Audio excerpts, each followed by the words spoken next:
In this lecture, we'll learn how to find the inverse of a quadratic equation. We've already learned how to find the inverse of a linear equation. Now, if we observe the function which is linear is a one-to-one function, which means that one value of input is only giving us one output, right? This means that two values of the input are not giving us the same output. See, -3 to 1, -2 to 2, and so on. For this, the quadratic function, we can see that this is a many-to-one function. For example, -3 and 3 are giving us the same value. -2 and +2 are giving us the same value. And so does -1 and 1. And 0 is giving us the value of 4. Now the vertex of this function is obviously at, it will be at, as you can see, 0 and 4. And the graph of this function, of this quadratic function, is this. After 0 it goes up again, and beyond 0, behind 0, before 0 it also goes up again, right? Now here the concept of inverse is such that it maps the output values of the function of which we're finding the inverse of to its input values, like this, right? This we've learned in the previous lecture. If I put 2 in the inverse of h of x, and the inverse of h of x will be x minus 4, that will give me -2, right? Same for all these values, right? If I input these 1, 2 and 3 in the inverse of h, I'll get these values, which were the input of the function of h of x. Now the inverse, basically what it does is it runs the function in the opposite direction. Now here, if we run the function in the opposite direction, what we'll get? We'll get two values for the input of the value 3. If I find the inverse of q of x, u inverse of x. Now according to this logic, according to this diagram right here, if I input 13 in it, I will get -3 and +3, right? If I input 8 in it, I'll get -2 and +2. If I input 5 in it, I'll get -1 and +1. Now as we know that the equation which is one to many for one input, which is giving us more than one output, is not a function. Hence, we cannot find the inverse of many-to-one function, because the inverse of that function will not be a function itself. But we can find the inverse of one-to-one function. Now, what if we still want to find the inverse of a many-to-one function? We still want to find a function which is the inverse of a function which is a many-to-one function. So for that, we'll have to restrict the domain of the many-to-one function. For that, what we'll do is, we'll convert this function into a one-to-one function, and that is determined by its vertex. We know that after 0 and before 0, the output values of the function are repeating themselves. For example, if we start with -3, -3 gave us 13, -2 gave us 8, and -1 gave us 5, 0 gave us 4, +1 gave us 5 again, 2 gave us 8 again, and +3 gave us 13 again. So what if I do, for this function, I do x greater than or equal to 0. Now this function, many-to-one function, has been converted into a one-to-one function. And it can also be determined by its graph. We can see that this part right here, if we only consider this part right here, this one, this curve is a one-to-one function.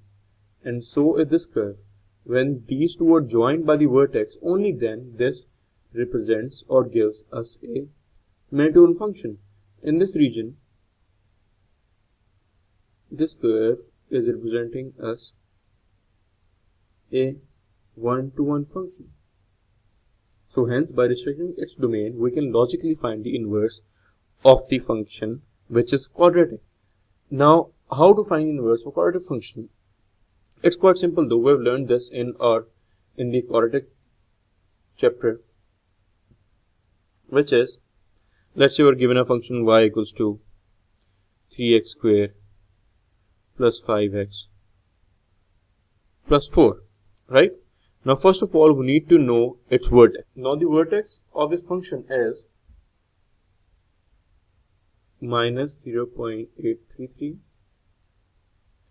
1.917. So that means that when x is greater than minus 0.833 or x is less than minus 0.833,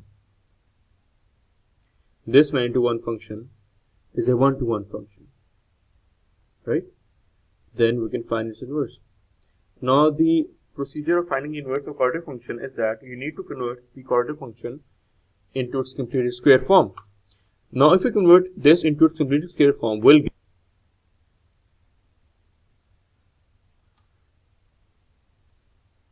the equation will be of this form: y equals to 3 x plus 5 by 6 whole squared plus 73 by 12. Now we've converted this into the middle square form, which is the first step in finding the inverse of quadratic function. The second step is to swap the values of x and y. Swap the variable x and y. That will be x equal to 3 y plus 5 by 6 whole squared plus 73 by 12. Then the third step is to make y the subject of the formula, and the final answer we'll get will be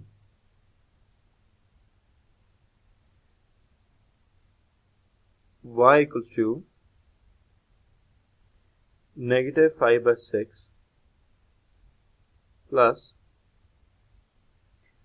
12x minus 73 over 36, or as in root is in positive and negative, y equals to negative 5 by 6 minus 12x minus 73 over 36. Now the major issue here is that which one should we use? Should we use this one for the inverse of the function, or should we use this one? If we were using this logic that x is greater than negative 0.833, the curve of this equation 3x squared plus 5x plus 4 will be somewhat like this, and this will be our vertex, x equal to negative 0.833. This is in the positive quadrant, I know, but this is just for reference. This is negative 0.833. Now if we want to move in this direction, if we want to find the inverse such that we put these values of y and we get these values of x, we're actually moving in the forward direction, right? The values of y are increasing. So we'll use